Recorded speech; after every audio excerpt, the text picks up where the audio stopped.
Hello दोस्तों, नमस्कार। आइए स्टार्ट करते हैं 17 नवंबर का सेशन। ये जो एडिटोरियल है स्टे वॉचफुल, ये आपको मिलेगा 16 नवंबर के न्यूज़पेपर में। और वैसे अगर आप ये जानना चाहें कि which editorial is going to be taught, तो फिर आपको टेलीग्राम चैनल पर जाना है। आशीष क्लासेस के नाम से चैनल है, उसका लिंक आपको डिस्क्रिप्शन में मिल जाएगा। वहाँ से आप ये देख सकते हैं मॉर्निंग में ही कि कौन सा एडिटोरियल पढ़ाया जाना है और कौन कौन से वर्ड्स आज आपको मिलने हैं। ठीक है, उससे आप पहले से तैयार होके और फिर उसके बाद अगर सेशन देखेंगे, so it is going to be very easy task for you. So stay watchful का मतलब होता है कि आप सावधान रहें, सतर्क रहें। जैसे आप कहें कि स्टे काम, तो शांत रहें, वैसे ये स्टे वॉचफुल, आप सतर्क रहें। और एक काम की बात इसमें यह है कि जिन वर्ड्स के एंड में फुल लगता है ना, wherever you see full ending words, it means you can declare the word is an adjective. So watchful is an adjective here. Stay यहाँ पे verb है। stay watchful एक imperative way में कहा गया एक टर्म है कि आप सतर्क रहें, सावधान रहें, अलर्ट रहें। अब देखिएगा क्या कहना चाह रहा है। अक्टूबर्स इन्फ्लेशन डेटा, इन्फ्लेशन का मतलब होता है महंगाई, और ये तो पता ही होना चाहिए। आर्थिक आधार पे लिखा गया ये लेख है, तो कुछ टर्मिनोलॉजी जो फिक्स्ड टर्मिनोलॉजी हैं, जब भी हम आर्थिक आर्टिकल पढ़ते हैं, इकोनॉमी वाले आर्टिकल जब पढ़ते हैं, फाइनेंशियल एडिटोरियल्स पढ़ते हैं, तो उसमें आपको ये टर्म्स मिलते रहते हैं। तो कह रहा है कि अक्टूबर का जो इन्फ्लेशन डेटा है, अक्टूबर में जो महंगाई के आंकड़े हैं, वो यहाँ पे इशारा करते हैं। डेटा की वर्ब क्या है? पॉइंट। किस ओर इशारा करते हैं? Welcome softening. इसको सॉफ्टनिंग पढ़ते हैं, सॉफ्टनिंग नहीं पढ़ते। और सॉफ्टनिंग का मतलब होता है ढीला पड़ना, नरम पड़ना। वेलकम का मतलब है स्वागत योग्य। तो ये इशारा करते हैं एक स्वागत योग्य जो प्राइस गेंस मतलब कीमतों में बढ़ोतरी। एक तरफ तो कीमतें लगातार बढ़ती जाती हैं, उसमें थोड़ी सी नरमी आई है और ये स्वागत योग्य चीज़ है, इस ओर इशारा करते हैं। दैट शुड ऑफर, दैट किसके लिए आ रहा है? इस गेंस के लिए आ रहा है। ठीक है, तो ये जो गेंस हैं या फिर इसमें जो सॉफ्टनिंग हुई है, तो इससे क्या होगा? अभी एक्चुअल में सॉफ्टनिंग के लिए मान के चलिए, गेंस ना मान के, कि ये जो सॉफ्टनिंग हुई है, ये जो नरमी आई है, ये जो थोड़ा सा चीज़ें थोड़ा कंट्रोल में आई हैं, तो इससे क्या होना चाहिए? शुड दो काम करता है। एक शुड बताता है सलाह, एक बताता है सजेशन, मतलब आपका स्ट्रॉन्ग पॉसिबिलिटी। ठीक है, एक सजेशन या एडवाइस के लिए आएगा, और दूसरा काम शुड का क्या होता है कि स्ट्रॉन्ग पॉसिबिलिटी बताए कि ज़रूर से ज़रूर ऐसा होना ही चाहिए, ऐसे अर्थ में भी आ सकता है। तो यहाँ पे इसको स्ट्रॉन्ग पॉसिबिलिटी मान के चलो, क्योंकि ये कोई सलाह तो है नहीं। तो कह रहा है कि ये जो चीज़ हुई है ना, तो ये निश्चित रूप से ऑफर करेगी सम सकर, कुछ सहायता। सकर का मतलब सहायता है। टू मॉनेटरी पॉलिसी अथॉरिटीज़, किसके लिए? जो मौद्रिक नीति के अधिकारी लोग हैं उनके लिए। Who have been battling, battle का मतलब लड़ना, जो कि लड़ रहे हैं, युद्ध लड़ रहे हैं, संघर्ष कर रहे हैं, किस लिए? टू रेन इन, मतलब कंट्रोल करने के लिए। रेन इन का मतलब क्या है? कंट्रोल करना। रन अवे इन्फ्लेशन, कंट्रोल करना किसको है? उस महंगाई को जो रन अवे है। रन अवे का मतलब क्या है? मतलब जो आउट ऑफ कंट्रोल है, जो अनकंट्रोल्ड है, अनियंत्रित है। Since the beginning of this year, और कब से? इस साल के शुरुआत से। ठीक है, अब थोड़ा समझना है इसको। सबसे पहले जब आप खुद भी पढ़ते हैं एडिटोरियल, तो same kind of approach should be adopted. ऐसी ही अप्रोच से पढ़ेंगे तो it becomes very easy, otherwise it is somewhat complex. ये तो पता ही है आपको कि whenever it comes to the Hindu, so it is the most difficult one. कि जब आप देखेंगे इसमें टर्म्स, वोकैब, जो सेंटेंस के स्ट्रक्चर्स हैं, वो और न्यूज़पेपर की अपेक्षा थोड़े से डिफिकल्ट मिलते हैं। लेकिन जो अप्रोच मैं आपको बता रहा हूँ कि कैसे आपको सब्जेक्ट निकालना है, उसकी वर्ब निकालनी है, जो डिफिकल्ट वर्ड्स हैं वो पॉइंट आउट करने हैं, and later on we have to translate the given sentence into our mind. केवल अपने दिमाग में, अपने मन में आप सेंटेंस को ट्रांसलेट करते जाएंगे। You need not go literally, लेकिन आपको कुछ ऐसे एक क्या कह सकते हैं, स्कीमिंग जिसको बोलते हैं, ऊपर से अगर आपने अर्थ निकालना शुरू कर दिया, अगर आपको थोड़ा सा ऑब्जर्व करना आ गया कि क्या लिखा हुआ है, सो बहुत ही अच्छा काम है। फिर आप कॉम्प्रिहेंशन में बहुत अच्छा परफॉर्म कर सकते हैं। सब्जेक्ट है साहब इन्फ्लेशन डेटा। डेटा की बात बता दूं मैं आपको कि अगर वैसे देखें तो डेटम सिंगुलर होता है, ठीक है, और डेटा होता है क्या? प्लूरल। लेकिन आजकल क्या है कि डेटा ही सिंगुलर और डेटा ही प्लूरल। वो तो फिर आपको वर्ब से पता लगेगा कि कैसे रूप में आपने यूज़ किया है। तो यहाँ डेटा प्लूरल है, इसकी वर्ब है पॉइंट। पॉइंट के साथ टू लगेगा। अब एक एक बात जो मैं बता रहा हूँ वो इंपॉर्टेंट है और वो सब नोट करनी है आपको। पॉइंट के साथ में क्या लगेगा? टू, इशारा करना होता है। दूसरा एक जो सब्जेक्ट यहाँ पे है, मतलब रिलेटिव प्रोनाउन है, वो दैट है। ये आ रहा है किसके लिए? जो ये स्वागत योग्य जो सॉफ्टनिंग हुई है, जो नरमी आई है कीमतों में, वृद्धि में, उसकी बात कर रहा है। इसकी वर्ब क्या है? Should offer. ठीक है, इसके बाद सब्जेक्ट आपका है हु, मतलब हु जो है वो किसके लिए आ रहा है, अथॉरिटीज के लिए आ रहा है, तो इसकी वर्ब क्या है, इसकी वर्ब है हैव, ठीक है। इसके बाद में आप ये जो रेड कलर में देख रहे हैं उनकी बात करें तो सकर, सकर का मतलब मैं यहाँ लिख देता हूँ, वैसे इसका PDF जो आपको मिलता है सुबह उसमें मिल जाएगा, या फिर अगर आप पेड कोर्स में जुड़े हुए हैं तो पता ही है आपको कैसे इन सबको अप्रोच करना है। हेल्प या एड, सहायता को बोलते हैं सकर, हेल्प या एड नाउन है। अच्छा जी, एक दे रखा रेन इन, रेन इन से मतलब है कंट्रोल करना, नियंत्रित करना, ठीक है ना। मैं हिंदी में साथ साथ बता रहा हूँ, आप लोग नोट करते चलिए। रेन इन एक फ्रेजल वर्ब है। फ्रेजल वर्ब किस टर्म को बोलता हूँ मैं, जब किसी वर्ब के साथ में प्रेपोजिशन जुड़ता है तो जो प्रोडक्ट आपके सामने आता है वो कहलाता है फ्रेजल वर्ब। और फ्रेजल वर्ब्स जो होती हैं, अब यहाँ पे इसका मतलब क्या होगा, कंट्रोल करना। रेन वैसे लगाम को बोलते हैं, तो लगाम लगाने मतलब कंट्रोल करना। एक दे रखा है आपको रन अवे, ये एडजेक्टिव है। कोई वर्ड की वर्ड कैटेगरी क्या है, कोई शब्द की कैटेगरी क्या है, ये फाइंड आउट करने का तरीका है कि आप सेंटेंस को देखो और उस सेंटेंस में पता लगाओ कि वो चीज़ क्या कहलाएगी। यहाँ पे ये एडजेक्टिव इसलिए है क्योंकि इन्फ्लेशन दे रखा है नाउन, और नाउन का जो मॉडिफायर होता है, नाउन को जो विशेषता बताता है वो शब्द एडजेक्टिव होता है, इसलिए रन अवे एडजेक्टिव है।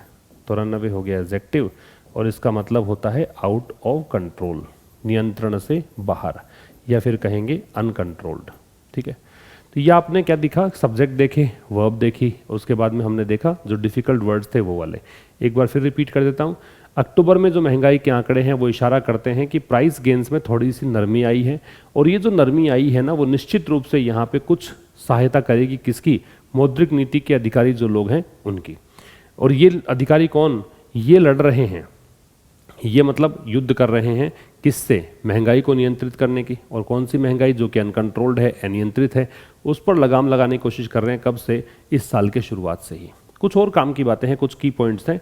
सिंस और फॉर के साथ whenever you see time, याद रखेंगे फॉर या सिंस के साथ जब कभी भी आपको टाइम मिले तो आपको एक बात ज़रूर से ध्यान रखनी है कि इसके साथ में परफेक्टिव एस्पेक्ट लगता है। परफेक्टिव एस्पेक्ट का मतलब है चाहे वो परफेक्ट हो या परफेक्ट कंटिन्यूअस हो, कुछ तो लगेगा, ठीक है। तो अगर आपको फॉर या सिंस के साथ टाइम मिलता है तो आपको परफेक्टिव एस्पेक्ट लगाना है। दूसरी काम की बात, यहाँ देखिए, बिगिनिंग से पहले द आ रहा है, तो जब भी आप बिगिनिंग देखते हो, मिडल देखते हो या एंड देखते हो, तो इन तीनों से पहले ही हमें किसका प्रयोग करना होता है, द का प्रयोग। लेकिन जब ये साथ में आते हैं, let's say from beginning to and, ऐसा कुछ टर्म दे रखा है, तो फिर वहाँ पे आपको द नहीं लगाना है, ये बात भी आपको ध्यान होनी चाहिए। आगे देखिए, रिटेल इन्फ्लेशन, रिटेल होता है खुदरा। अब एक और कौन सी महंगाई होती है, एक होती है होलसेल, ठीक है, वो होती है थोक, तो ये है खुदरा। रिटेल इन्फ्लेशन, खुदरा महंगाई। और प्राइस गेन्स, या फिर कहें कि कीमतों में वृद्धि, बात एक ही है। बेस्ड ऑन, किसके आधार पर, इस CPI के आधार पर। एक सूचकांक है कंज्यूमर प्राइस इंडेक्स, उपभोक्ता कीमत सूचकांक। ये जो है ना, ये स्लो हुई, ये धीमी पड़ी, और कहाँ तक पहुँच गई, 6.77%। अब यहाँ ज़्यादा कुछ सोचना नहीं है, क्योंकि we are here to learn English. These kind of facts आप वैसे ही सीधा गो थ्रू कर सकते हैं, है ना। You need not stop here और you need not think over these kind of things. ये तो सिंपल चीज़ें हैं, बस आप गो थ्रू करते चलिए कि इतना महंगाई यहाँ पे स्लो हुई है। और सितंबर में कितनी थी, 7.41% थी, added by an appreciable deceleration. अब इसको सहायता किसकी मिली है, एड का मतलब सहायता है, हेल्प है, इसको सहायता मिली है अप्रिशिएबल डिसलरेशन की। डिसलरेशन जो वर्ड होता है ना, वो एक्सिलरेशन का ऑपोजिट होता है। एक्सिलरेशन का मतलब होता है गति तेज होना, इंक्रीज होना गति। डिसलरेशन है वो, चूंकि उसका एंटोनिम है, तो उसका मतलब होगा गति धीमी पड़ना, या फिर क्या कह सकते हो, मतलब जो भी डिक्रीज होना, यूँ कह सकते हो। तो डिसलरेशन किस में है, फूड प्राइस इन्फ्लेशन में, मतलब खाद्य कीमतों में जो महंगाई है ना वो थोड़ी सी कम आई। और ये कितनी कम आई, अप्रिशिएबल, मतलब बहुत ज़्यादा कह रहा है। अप्रिशिएबल एडजेक्टिव है, क्यों है, क्योंकि एबल जुड़ा हुआ है। जिन वर्ड्स के एंड में आप एबल देखते हैं, चाहे वो आप यूँ कहें कंडमेबल हो, है ना, निंदनीय जिसको बोलते हैं, या फिर लॉडेबल हो, मतलब प्रशंसनीय बोलते हैं, तो जिन वर्ड्स के एंड में एबल होगा वो सब शब्द क्या कहलाएंगे, एडजेक्टिव्स कहलाएंगे, ठीक है। अच्छा जी, अप्रिशिएबल का मतलब क्या है वो लिख लीजिएगा। कंसीडरेबल होता है, क्या होता है, कंसीडरेबल, मतलब बहुत ज़्यादा। साइजेबल भी कहा जा सकता है, साइजेबल। तो एक बार मैं रिपीट कर दूं कि इसमें सब्जेक्ट के नाम पर आपके पास था प्राइस गेन्स, वर्ब इसकी है स्लोड, ठीक है, ये वर्ब थी इसकी। इसके बाद आपको ये वर्ड देखना था एप्रिशिएबल, जो कि एक एडजेक्टिव है, और वैसे ही पता लग रहा है कि डिसलरेशन जो है वो नाउन है, क्योंकि जिन वर्ड्स के एंड में TION होता है वो सारे शब्द क्या कहलाते हैं, नाउन। नाउन का मॉडिफायर कौन होता है, एडजेक्टिव, तो ये एडजेक्टिव है एप्रिशिएबल। बेस्ड के साथ में ऑन लगेगा, मैंने इसको हाईलाइट इसलिए किया है कि बेस्ड के साथ whenever you need a preposition then you have to apply on as preposition, right. तो यहाँ पे ऑन का प्रयोग करेंगे। एक और काम की बात यह है कि कहाँ से कहाँ तक, तो देखो शुरुआत यहाँ से होती है सितंबर के अंदर, ये आंकड़े थे 7.41% और फिर ये आंकड़ा कहाँ तक पहुँच गया 6.77%। ये हुआ प्राइस गेंस में जो कमी आई है, कीमतों में जो वृद्धि लगातार हो रही, थोड़ी सी कमी आई है, वो कितनी आई है, कहाँ से कहाँ तक। शुरुआती बिंदु से पहले फ्रॉम और अंतिम बिंदु से पहले टू। तो मुझे लगता है कि इस स्लाइड में तो कुछ अब बचा नहीं है, सारा पोस्टमार्टम मैंने कर दिया है इसका।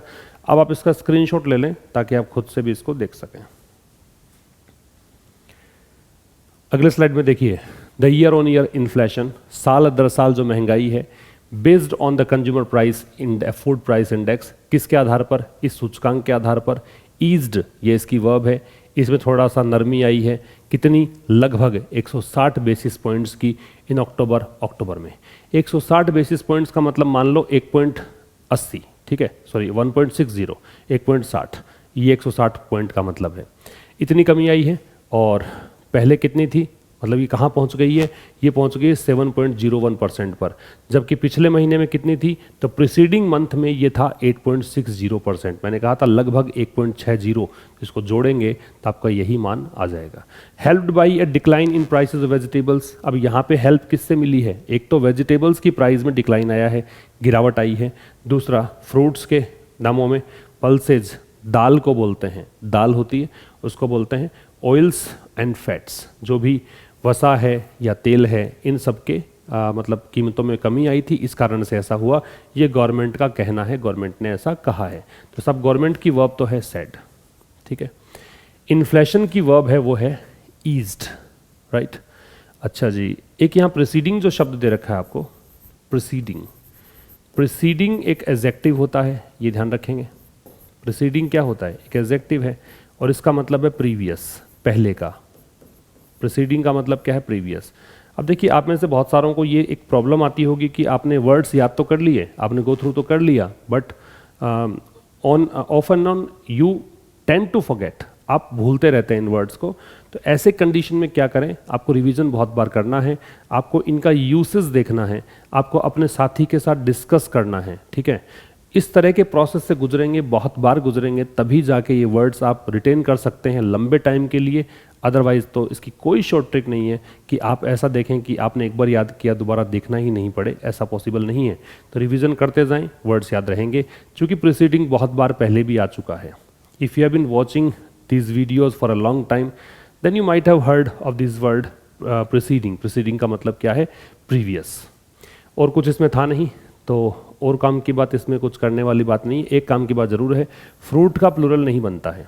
हालांकि अब देखिए, न्यूज़पेपर में इतनी ज़्यादा ग्रामर को नहीं फॉलो करेंगे, लेकिन आपके एग्जाम के लिहाज से अगर बात करें तो वहाँ पे ये प्रश्न बनता है, फ्रूट का प्लूरल नहीं बनेगा। वेजिटेबल्स का बन जाएगा, लेकिन फ्रूट का नहीं बनाना है आपको, तो फ्रूट ही रखना है, ये बात ध्यान रखेंगे। इसका भी स्क्रीनशॉट ले लें, वैसे कुछ काम का था नहीं, केवल एक ही वर्ड था प्रीसीडिंग, इसका मतलब है प्रीवियस, पहले का। अगला स्लाइड देखिए, with the food and beverages, what does it mean. Beverage, beverage का मतलब होता है पेय पदार्थ, है ना, जैसे दूध है ना, ये सब दही है, या ये सब चीज़ें जो होंगी ना बेवरेज में आएंगी, पानी है, ये सब बेवरेज में ही आता है। पेय पदार्थों को आप बोलते हैं beverage. With the food and beverages sub index representing almost 46% of the CPI's weight। अब देखो इस चीज़ के साथ कि एक तो खाद्य महंगाई देखो आप, दूसरा पेय पदार्थ जो हैं, खाद्य और पेय पदार्थ जो सब इंडेक्स है, मतलब एक CPI है, कंज्यूमर प्राइस इंडेक्स है, उसके अंदर ही एक कैटेगरी और बनी हुई है, सब कैटेगरी, जिसमें फूड और बेवरेज के बारे में जानकारी आपको मिलेगी। वो सूचना देगा इन दो आर्टिकल्स के बारे में। तो ये दो चीज़ें हैं ना, रिप्रेजेंटिंग जो प्रस्तुत कर रही हैं ऑलमोस्ट 46% CPI's वेट। जितना भी कंज्यूमर प्राइस इंडेक्स में जो पूरा मतलब कवर करने वाली चीज़ें हैं, उनमें से 46% सो फूड और बेवरेज ही कवर करते हैं, बाकी 54% अन्य चीज़ें आती हैं। The slow down in food price gains understandably steered overall inflation lower, even as price gains in three other essential categories, namely clothing and footwear, housing and health remained either little changed from September or quickened। तो देखो slow down है, मंदी को बोलते हैं। इन food price gains, मंदी किस में? खाद्य पदार्थों की जो कीमत है उसमें जो कमी आई है उसकी बात है। अंडरस्टैंडेबली मतलब ये बात समझ में आने वाली सी है, ये बात समझ में आ सकती है। स्टीयर्ड, क्या मतलब है स्टीयर का? देखो स्टीयर होता है, स्टीयरिंग बनता है इससे। गाड़ी में स्टीयरिंग होता है, क्या काम करता है? आप जब घुमाएंगे स्टीयरिंग को तो आप अपनी गाड़ी को उस दिशा में ले जाएंगे जिधर भी आप घुमाएंगे। कहने का मतलब डायरेक्ट करना होता है, निर्देशित करना होता है, या फिर आप इसे गाइड करना कह सकते हो। डायरेक्ट या गाइड, ये होता है मार्गदर्शन करना, निर्देशित करना, ये इसका मतलब है। ठीक है, निर्देशित करना। तो ये एक वर्ड इस स्लाइड में देख लेंगे आप। ओवरऑल इन्फ्लेशन लोअर, अब इसने क्या किया? स्टीयर किया पूरी महंगाई को लोअर, मतलब थोड़ा धीमा, थोड़ा कम कर दिया महंगाई को। Even as, even as actual में जिसका फंक्शन होता है ना, वो फंक्शन है वाइल का। एक्चुअल में क्या होता है कि दो सिमल्टेनियस एक्शंस होते हैं, दो साथ साथ में होने वाले काम होते हैं, तब आप इवन एज का प्रयोग करते हैं। Whenever two simultaneous actions occur then only we can use even as और वाइल। दोनों में से कोई सा भी ले सकते हैं, you can pick either of them. यहाँ पे मैंने इवन एज ले रखा है तो वाइल भी लगा सकते थे।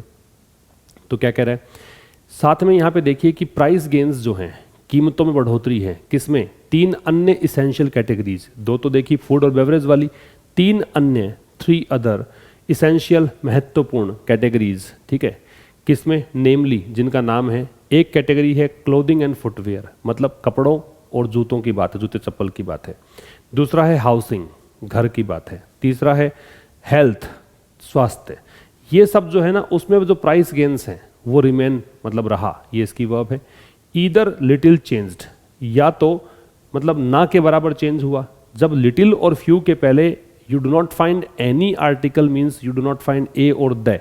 याद रखिएगा, this one is very very important in terms of determiners. जब बात करते हैं हम लिटिल की और फ्यू की, और उससे पहले हम किसी आर्टिकल को नहीं देखते हैं, तो इसका मतलब है कि वो नो का मीनिंग देगा। ठीक है ना, तो यहाँ पे लिटिल का मतलब है नो। तो या तो बिल्कुल भी चेंज नहीं हुआ सितंबर में, और या फिर कहें कि क्विकन हो गया, तेज हो गया। ये दो संभावनाएं हैं। अब सब्जेक्ट वर्ब देख लें पहले। स्लो डाउन दे रखा है आपको, इसकी वर्ब तो क्या है? स्टीयर्ड है। ठीक है, गेन्स है, प्राइस गेन्स, इसकी वर्ब रिमेंड है। और ईदर के साथ में और लगता है तो ये ईदर के साथ में और है। इसे को रिलेटिव कंजंक्शन हम बोलते हैं। कुछ और भी होते हैं, neither NOR, not only but also, है ना। ये को रिलेटिव है, साथ साथ में आते हैं, जोड़े के रूप में आते हैं। स्टीयर का मतलब डायरेक्ट या गाइड है, निर्देशित करना है। एक बार मैं रिपीट कर देता हूँ इस चीज़ को। कह रहा है कि भी खाद्य और पेय पदार्थ की जो सब इंडेक्स है वो दिखा रही थी कि लगभग 46% ये CPI का पूरा जो कवर करने वाली चीज़ें हैं, 46% इसका वेट होता है। तो इसमें अगर देखें इस चीज़ के साथ कि स्लो डाउन जो है फूड प्राइस गेन्स में, वो समझ में आता है कि इस स्लो डाउन में चूंकि 46% कोई चीज़ कवर कर रही है, तो जब इनमें मंदी आएगी तो सीधा सा समझ सकते हो कि एक प्रभाव तो पड़ना ही है। बहुत बड़ा सेक्टर ये कवर करता है, तो इसका मतलब जो पूरी महंगाई है ना वो भी कम हो गई। जबकि साथ साथ में एक चीज़ और देखने को मिली कि जो 3 और महत्वपूर्ण कैटेगरीज जिसके नाम है क्लोथिंग एंड फुटवेयर है, हाउसिंग है और हेल्थ है, इनमें क्या हुआ? या तो ये चेंज हुई नहीं, या फिर थोड़ा सा इसमें बढ़ोतरी हो गई, क्विकन हो गई, ये कहना चाहता है। ठीक है, इसका स्क्रीनशॉट आप ले सकते हैं। अब ये number 4, inflation at the wholesale prices level. सब मैंने रिटेल प्राइस बताया था, खुदरा, और ये होलसेल आ गया, इसका मतलब थोक है, मैंने उस समय बताया था आपको। तो कह रहा है कि इन्फ्लेशन, महंगाई, कहाँ पे? होलसेल प्राइसेस लेवल पर। अगर आप थोक कीमतों की बात करें और थोक कीमतों के आधार पर अगर आप महंगाई की बात करें, तो ये कंटिन्यू रही डेसेलरेट, मतलब ये घटती रही, कम होती रही, लगातार कम होती रही। With the headline reading easing into single digits for the first time in 19 months. अब एक टर्म दे रखा है हेडलाइन, ये होता क्या है? हेडलाइन इन्फ्लेशन, याद रखिए, ये एक वैसे एक फाइनेंशियल आर्टिकल्स में ही मिलता है ऐसा शब्द। हेडलाइन इन्फ्लेशन का मतलब होता है पूरी महंगाई, मतलब जिनमें सारी चीज़ों को आप शामिल करोगे। जब आप इन्फ्लेशन को मेज़र करोगे और सब चीज़ों को कंसीडर करोगे तो उसको बोलते हैं हेडलाइन इन्फ्लेशन। और काम की बात इसमें यह है कि इस कैटेगरी में आप फूड और एनर्जी को भी शामिल करते हैं। कोई पूछेगा आपको कोर इन्फ्लेशन क्या होती है, ये तो हेडलाइन इन्फ्लेशन है। अगर कोई आपसे पूछता है कि कोर इन्फ्लेशन क्या है, तो उसमें फूड और एनर्जी को हम हटा देते हैं तो वो कोर कहलाएगा। फूड एनर्जी भी शामिल करते हैं, बाकी सबको शामिल करते हैं तो वो हेडलाइन इन्फ्लेशन कहलाएगा। तो यहाँ पे हेडलाइन की बात है।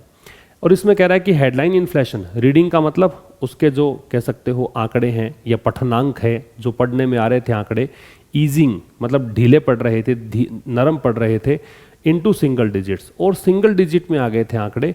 और ये पहली बार हुआ था ऐसा 19 महीनों में, इससे पहले 19 मंथ्स में ऐसा कुछ देखने को आया नहीं। तो कह रहा है कि जो इन्फ्लेशन है, महंगाई है, कहाँ पर, होलसेल प्राइसेस लेवल पे बात करें, खुदरा कीमतों की अगर बात करें तो ये कंटिन्यू रही। इन्फ्लेशन की वर्ब तो मैंने ये मार्क कर दी, कंटिन्यूड। और ये लगातार क्या रही, कंटिन्यू डिसिलरेट होती रही, लगातार होलसेल प्राइसेस लेवल में इन्फ्लेशन कम होती रही। और इसमें हेडलाइन इन्फ्लेशन जो है वो यहाँ पे सिंगल डिजिट में पहुँच गई, और ऐसा 19 मंथ्स में पहली बार हुआ। करेक्ट। आगे देखिए, अ फेवरेबल बेस इफेक्ट। अब ये आप समझिए बेस इफेक्ट क्या होता है।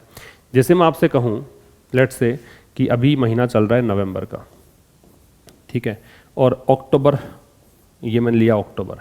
अब जब भी कोई आप कोई भी गणना करते हैं, कोई भी आप देखते हैं सिचुएशन क्या है, आकलन देखते हैं, तो आप पिछले ट्रैक रिकॉर्ड से ही तो तुलना करके बताओगे कि आप अच्छे हालात में हैं या बुरे हालत में हैं। अब यहाँ पे मैं कहूँ कि भाई यहाँ पे कोई महंगाई जो है 7.6% थी, सपोज ये था, और अब ये पहुँच गई क्या 5.6% पे, तो 2% का यहाँ पे क्या आ रही है, कमी आ रही है। तो ये इसका बेस इफेक्ट है, इसके आधार पर 2% की कमी आ रही है। मान लीजिए कि वो सितंबर में अगर देखें तो ये 3.6% ही थी, तो अब की बार तो साहब ये 2% बढ़ गई है ना। बेस इफेक्ट इसको बोलते हैं कि किसके आधार पर आप इस प्रभाव को मेजर कर रहे हो, वो कहलाता है क्या, बेस इफेक्ट। समझिए क्या कह रहा है, अ फेवरेबल बेस इफेक्ट, वो बेस इफेक्ट जो कि फेवरेबल था, मतलब अपने पक्ष में था, along with a distinct cooling in international prices. Along with का मतलब साथ साथ में, डिस्टिंक्ट का मतलब क्या होता, लिख लें, डिस्टिंक्ट का मतलब होता है स्पष्ट, DISTINCT। डिस्टिंक्ट का मतलब होता है बिल्कुल स्पष्ट, क्लियर। कूलिंग का मतलब है ढीला पड़ना, नरम पड़ना, ठीक है। तो कह रहा है कि किसके साथ साथ, कि इंटरनेशनल प्राइसेस अगर आप देखोगे, अंतर्राष्ट्रीय कीमतें देखोगे, किसकी, कमोडिटीज़ की, वस्तुओं की, इंक्लूडिंग जिसके अंदर शामिल है, इंक्लूडिंग होता है प्रेपोजिशन, याद रखिएगा, और इंक्लूडिंग का एंटोनिम होता है एक्सक्लूडिंग, वो भी होता है एक प्रेपोजिशन। तो कह रहा है इसमें शामिल है क्या क्या, कच्चा तेल शामिल है, स्टील शामिल है, ठीक है। किस बीच, गैदरिंग अनसर्टेनिटी। तो कह रहा है कि लगातार अनिश्चितताएं जो इकट्ठी हो रही थी ना, गैदर का मतलब इकट्ठा करना, इकट्ठा होना, उस बीच, इन एडवांस्ड इकोनॉमीज, किसमें, उन अर्थव्यवस्थाओं में, उन देशों में जो एडवांस्ड हैं, जो कि काफ़ी आगे हैं, वो लार्जली इंस्ट्रूमेंटल, ये काफ़ी ज़्यादा हेल्पफुल था। इंस्ट्रूमेंटल का मतलब होता है हेल्पफुल या यूज़फुल, हेल्पफुल या यूज़फुल। जब आपको सारे वर्ड्स का पता होगा, जब आप सेंटेंस को सही से ट्रांसलेट कर पाओगे, तो ऐसा तो कोई सेंटेंस होगा नहीं ना कि आपको समझ में नहीं आएगा। तो एक एक चीज़ को देखते चलोगे तो everything is going to be understood और comprehended very easily. In tempering, what does it mean, tempering का मतलब होता है रिड्यूस करना, कम करना। होलसेल प्राइस गेन्स का मतलब है वही थोक कीमतों में बढ़ोतरी, उसकी बात कर रहा है।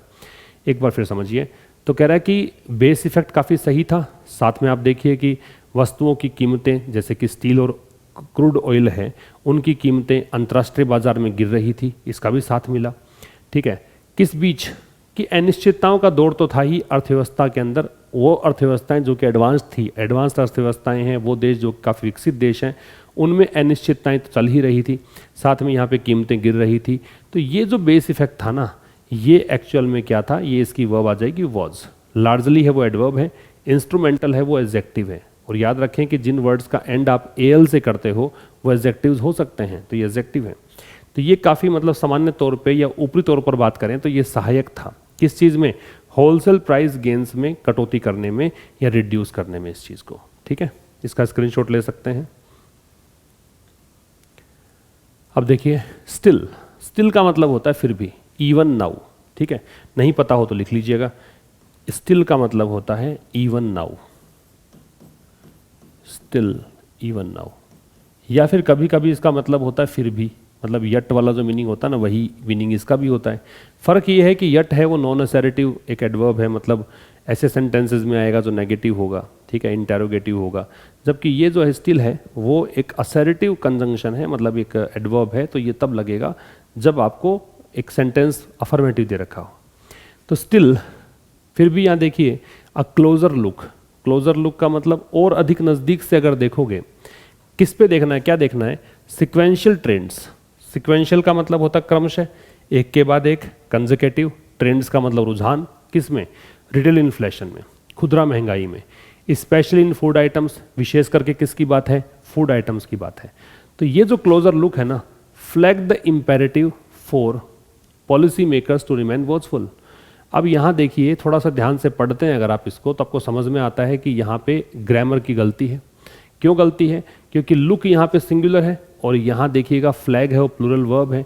जब किसी वर्ब के साथ में आप एस और एस नहीं जोड़ते हैं तो वह बनती है प्लूरल, एस और एस जोड़ दोगे तो इट बिकम्स सिंगुलर, तो यहाँ पे फ्लैग्स होगा, क्या होगा, फ्लैग्स। और होता क्या है फ्लैग, तो फ्लैग का मतलब होता है चिन्हित करना, मार्क करना, फ्लैग का मतलब है मार्क करना, चिन्हित करना, ठीक है। तो कह रहा है, और इम्पेरेटिव क्या है ये भी देख लो, उसका बताता हूँ कि क्या ट्रांसलेशन है इसका। इम्पेरेटिव का मतलब है नेसेसरी, आवश्यक, नेसेसरी, आवश्यक, ठीक है। तो कह रहा है, अब यहाँ पे इसको इसने बनाया है नाउन, क्योंकि दे लगा रखा है, तो नेसेसिटी मान लीजिए इसको, फिर नाउन फॉर्म में देखोगे तो इसको कह दीजिए नेसेसिटी, आवश्यकता।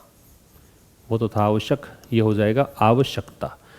तो कह रहा है कि अगर थोड़ा नज़दीक से देखोगे ना आप, एक के बाद एक रुझानों को, कौन से रुझान, जो खुदरा महंगाई वाले रुझान हैं, विशेष करके फूड आइटम्स रुझान हैं, तो ये यहाँ पे पॉलिसी मेकर्स के लिए एक बात चिन्हित करता है, ये क्लोजर लुक जो है वो चिन्हित करता है नीति निर्माताओं के लिए कि भाई आवश्यकता है आपको, क्या आवश्यकता है, कि आप सतर्क रहें, वॉचफुल रहें। इसीलिए लिखा था टाइटल, अब समझ में आ रहा है कि कैसे जस्टिफाई किया टाइटल को, स्टे वॉचफुल लिखा था ना, वो इसी को देखकर लिखा था, तो वो सतर्क रहें, ये ज़रूरी है। आगे कह रहा है वाइल ईयर ऑन ईयर। अब मैंने ये पहले भी डिस्कस नहीं किया, मैं अब यहाँ डिस्कस कर लेता हूँ। यहाँ पे दो एग्जांपल्स ऐसे हैं, एक तो ये येलो कलर में आपको दिख रहा है ईयर ऑन ईयर, और एक यहाँ दिख रहा है आपको द मंथ ऑन मंथ। तो जब दो एक जैसी नाउन्स होती हैं और बीच में प्रेपोजिशन होता है, जैसे यहाँ पे ईयर ऑन ईयर है तो दोनों तरफ ईयर दे रखा है और बीच में दे रखा है ऑन प्रेपोजिशन, तो दोनों साइड्स में नाउन होती हैं similar. If two similar nouns have been combined with help of any preposition, तो याद रखेंगे कि both the noun should be put in singular form. दोनों ही नाउन्स किस फॉर्म में आएंगी, सिंगुलर। तो मतलब ईयर्स नहीं हो सकता, एस ना तो आप लेफ्ट में जोड़ पाओगे ना राइट में जोड़ पाओगे। And same situation applies here also, कि यहाँ पे मंथ ऑन मंथ है तो आप मंथ्स नहीं कर पाओगे ना लेफ्ट में ना राइट में, क्योंकि दोनों नाउन एक जैसी हैं, बीच में प्रीपोजिशन ऑन है, ठीक है। तो कह रहा है कि वाइल, अब एक तो वाइल का फंक्शन भी समझिए, वाइल इज अ कंजंक्शन, ठीक है। वाइल क्या है, एक कंजंक्शन है, क्या काम करता है, ये एक प्रकार का एडवर्सेटिव कंजंक्शन है। एंड जब मैं कहूँ कि एडवर्सेटिव है, इसका मतलब विरोधाभासी है।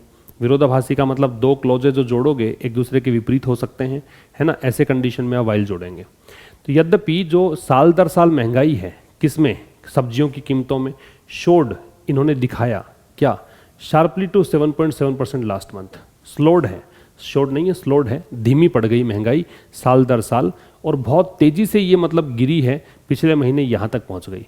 जबकि सितंबर में देखें तो ब्रीथलेस 18% पेस का मतलब गति है, ब्रीथलेस का मतलब बहुत तेज़ गति से बढ़ रही थी, 18% पे थी, अक्टूबर में देखो कितना गिर गया, 7.7% पे आ गया।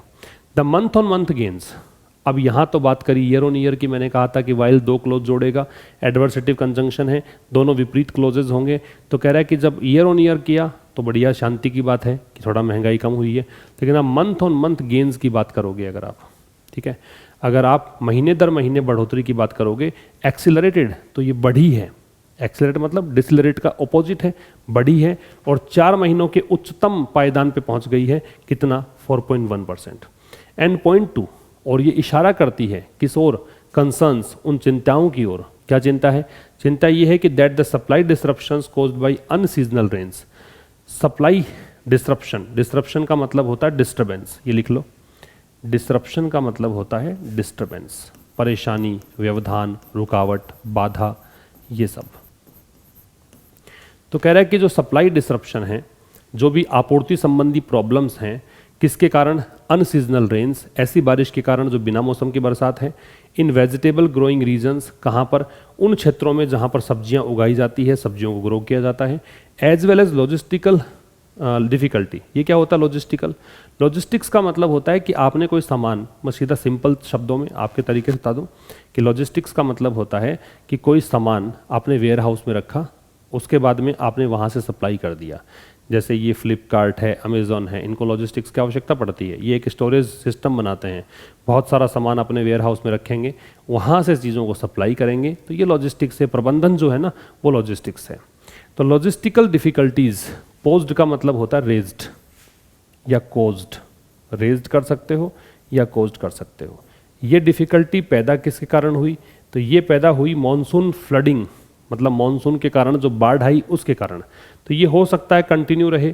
टू कीप प्राइसेस वोलेटाइल, मतलब ये हो सकता है, मैं बताता है संभावना कि हो सकता है कि ये कंटिन्यू रखे किस चीज़ को? कि कीमतें अस्थिर ही बनी रहे। वोलेटाइल का मतलब क्या होता है? चेंजेबल, जो लगातार बदलती रहती हो, जो फिक्स्ड नहीं हो, जो मतलब परमानेंट नहीं हो, टेम्परेरी हो। At least in the near term, कम से कम नज़दीक भविष्य की अगर बात करें, टर्म का मतलब यहाँ समय से है, तो ऐसा ही नज़र आता है। एक बार फिर समझिएगा। तो कह रहा है जहाँ साल दर साल महंगाई जो है वेजिटेबल प्राइसेस की, वो बहुत गिरी है। पिछले महीने 7.77% पे आई है, जबकि सितंबर में बहुत तेज़ गति से बढ़ रही थी, 18% पे थी। वहीं अगर महीने दर महीने की बात करें तो यहाँ पे महंगाई जो है बढ़ी है और 4 महीने के उच्चतम स्तर पे पहुँच गई है 4.1%, और इशारा करती है उन चिंताओं की ओर कि सप्लाई डिसरप्शंस, जो भी सप्लाई में व्यवधान आएंगे, किसके कारण? अनसीजनल रेन्स के कारण। कहाँ पर? उन क्षेत्रों में जहाँ पे सब्जियाँ ग्रो की जाती हैं। साथ साथ में लॉजिस्टिकल डिफ़िकल्टीज जो आएंगी, जो किसके कारण आती है? मॉनसून के कारण आई, बाढ़ के कारण। तो ये जो डिसरप्शंस है ना, इसकी वर्ब है मे कंटिन्यू। हो सकता है कि इन व्यवधानों के चलते कीमतें लगातार घटती बढ़ती रहे, स्थिर ना रहे, कम से कम नज़दीक भविष्य में तो यही नज़र आता है। जो येलो कलर में है अंडरलाइंड है वो सारे सब्जेक्ट हैं, रेड कलर में है वो डिफ़िकल्ट वर्ड्स हैं, और बाकी सब मैंने बता दिया। इसका स्क्रीनशॉट आप ले सकते हैं। आगे देखिए, prices of staple cereals. Cereals क्या होता है? अनाज को बोलते हैं, जैसे गेहूं है, चावल है, ये सब सीरियल्स हैं। स्टेपल क्या होता है? स्टेपल का मतलब वो फूड आइटम जो आप या तो प्राप्त करते हो किससे? पशुओं से, ठीक है। या तो आप प्राप्त करते हो पशुओं से, और या फिर प्राप्त करते हो आप जो भी मतलब वेजिटेबल वगैरह है इनसे, उसको बोलते हैं क्या? Cereals, staple cereals. तो कह रहा है कि इस कैटेगरी के जो प्राइसेस हैं, कीमतें हैं, जिसमें शामिल हैं कौन? राइस और व्हीट भी शामिल है, ठीक है, जिसमें चावल और गेहूं शामिल है। Also remain an object of concern, ये भी बना हुआ है क्या? चिंता का कारण, ठीक है। रिमेन बना हुआ है, ऑब्जेक्ट मतलब कोई वस्तु है, यहाँ पे मैटर मान लो, कंसर्न का मतलब चिंता है। नॉट विद स्टैंडिंग का मतलब होता है के बावजूद, ये बहुत इंपॉर्टेंट है। नॉट विद स्टैंडिंग, ये वर्ड बहुत बार आपने देखा होगा, अगर आप एडिटोरियल रेगुलर देख रहे हो तो। इसका मतलब होता है डेस्पाइट, के बावजूद। किसके बावजूद है ये? The governments concerted efforts. Concerted का मतलब है कंबाइंड, ये भी बहुत अच्छा वर्ड है, इंपॉर्टेंट है। गवर्नमेंट के संयुक्त प्रयासों के बावजूद, प्रयास किसके लिए कर रही है government? Cool volatility using export control measures, कि वो वॉलेटिलिटी जो है, अस्थिरता जो है, उतार चढ़ाव जो हो रहा है कीमतों में, उसको ये कूल करना चाहती है, मतलब थोड़ा सा कम करना चाहती है इस अस्थिरता को। यूजिंग कैसे? एक्सपोर्ट कंट्रोल मेजर्स, निर्यात संबंधी जो भी कदम उठाकर उनको कंट्रोल करके ऐसा करना चाहती है, ठीक है। प्राइसेस जो है उसकी वर्ब तो है रिमेन, ठीक है। ऑल्सो के बारे में बता दूं कि ऑल्सो एक एडवर्ब है, और ऑल्सो का प्रयोग हम मैन वर्ब से पहले करते हैं, ये ध्यान रखेंगे। ऑल्सो एक एडवर्ब है, ऑल्सो का प्रयोग मैन वर्ब से पहले करते हैं। This is the key point that you must take down in notebook. तो कह रहा है कि जो प्राइसेस हैं स्टेपल सीरियल्स की, जिसमें राइस और व्हीट शामिल हैं, ये यहाँ पे कंसर्न का विषय बने हुए हैं। किसके बावजूद? गवर्नमेंट के संयुक्त प्रयासों के बावजूद। गवर्नमेंट का प्रयास किसके लिए है? कि वो इस अस्थिरता को कम करना चाहती है। कैसे? एक्सपोर्ट कंट्रोल मेजर्स, या इन निर्यात नियंत्रण उपायों के द्वारा। While inflation in the largest weight in the food basket ticked up, ये एक नया वर्ड है टिकअप, ये एक फ्रेजल वर्ब है जो कि हेल्पिंग सब्जेक्ट वर्ब के साथ में प्रेपोजिशन जुड़ा हुआ है। इसका मतलब होता है इंक्रीज। क्या मतलब है? इंक्रीज, बढ़ोतरी। तो कह रहा है जहाँ महंगाई जो है, किसमें? तो सबसे ज़्यादा जिसका वेट है फूड बास्केट में, भाई एक फूड बास्केट मतलब एक कैटेगरी है जिसमें खाद्य चीज़ों की ही बात करते हैं, उसमें सबसे ज़्यादा जो बड़ा वेट है वो उसमें महंगाई बढ़ी है। कहाँ तक? 12.1% तक चली गई अक्टूबर में। पिछले महीने में कितनी थी? 11.5% थी। सिक्वेंशली मतलब होता है क्रमशः, conjunctively. Price gains came in at 1% moderating in pace from September. तो सितंबर से लेकर अक्टूबर तक की बात करें तो कह रहा है जो कीमतों में बढ़ोतरी है वो आई है कहाँ पर? 1% मॉडरेट हुई है, 1% कम हुई है। मॉडरेट का वैसे होता संतुलित, लेकिन यहाँ पे है कम हुई है। इन पेस मतलब गति इसकी 1% कम हुई है सितंबर से अगर देखें तो। ठीक है, ज़्यादा कुछ खास नहीं है। इन्फ्लेशन की वर्ब है वो टिक्ड अप है, और प्राइस गेन्स की वर्ब है वो केम है, और कुछ इसमें खास था नहीं। स्क्रीनशॉट आप ले सकते हैं। नेक्स्ट देखिए, reports of paddy crops. Crop मतलब फसलें होता है, पैडी क्रॉप्स का मतलब धान की फसल होता है। तो रिपोर्ट्स जो हैं किसकी? धान की फसल की। बीइंग सबमर्ज्ड, सबमर्ज का मतलब होता है जल प्लावित होना, जल में डूब जाना। तो कह रहा है कि जो धान की फसल की रिपोर्ट आ रखी हैं कि भाई वो या तो जल में डूब गई हैं या फिर प्रभावित हुई हैं किससे? भारी बारिश से। कहाँ पर? Different parts of the country, देश के भिन्न भिन्न हिस्सों में। कपल्ड विद, कपल्ड विद का मतलब होता है कंबाइंड विद। मैं लिख देता हूँ अलग से इसको, कपल्ड विद। बहुत बार मिलेगा आपको ये न्यूज़पेपर में। कपल्ड विद का मतलब है कंबाइंड विद, मतलब इसके साथ साथ। कपल्ड विद का मतलब है कंबाइंड विद। किसके साथ साथ? The shortages of wheat and floor, मतलब यहाँ पे एक तरफ गेहूं और आटे की कमी पड़ रखी है, इसके साथ साथ ये भी हो चुका है।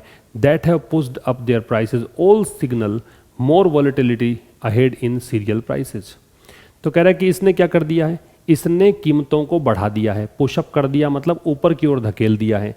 ऑल सिग्नल, ठीक है, और ये सब के सब संकेत कर रहे हैं मोर वॉलेटिलिटी मतलब और अधिक अस्थिरता देखने को मिलेगी। अहेड मतलब आगे, भविष्य में। किस में? सीरियल प्राइसेस में, जो भी अनाज है उनकी कीमतों में। ठीक है, रिपोर्ट्स की वर्ब है कौन सी? रिपोर्ट्स की वर्ब यहाँ पे देखते हैं, देखो हैव पुस्ट, ये वाली इसकी वर्ब है, हैव पुस्ट अप। हैव के साथ थर्ड फॉर्म लगानी है।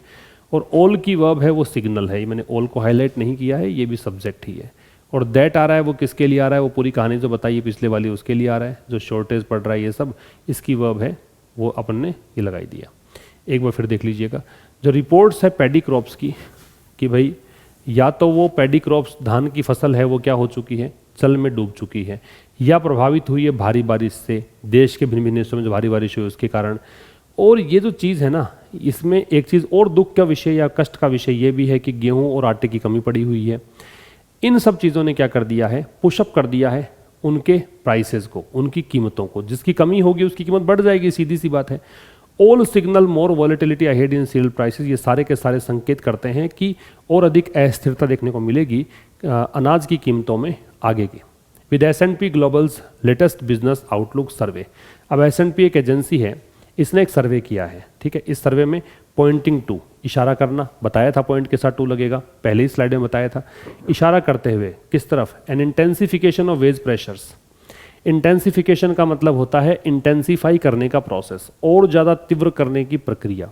ठीक है, तो S&P ने एक जो रिपोर्ट दी है जिसमें इशारा किया गया है कि वेज प्रेशर्स मतलब जो मजदूरी वाला जो प्रेशर है वो काफ़ी ज़्यादा है, इस ओर इशारा किया है।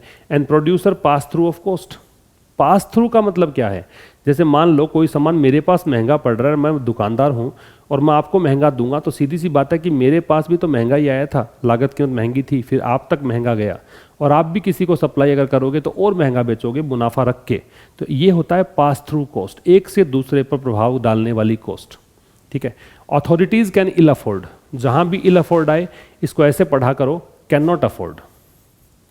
इल अफोर्ड का मतलब क्या है? कैंट अफोर्ड, मतलब अफोर्ड नहीं कर सकते। ठीक है, ये मतलब है इसका कैंट अफोर्ड।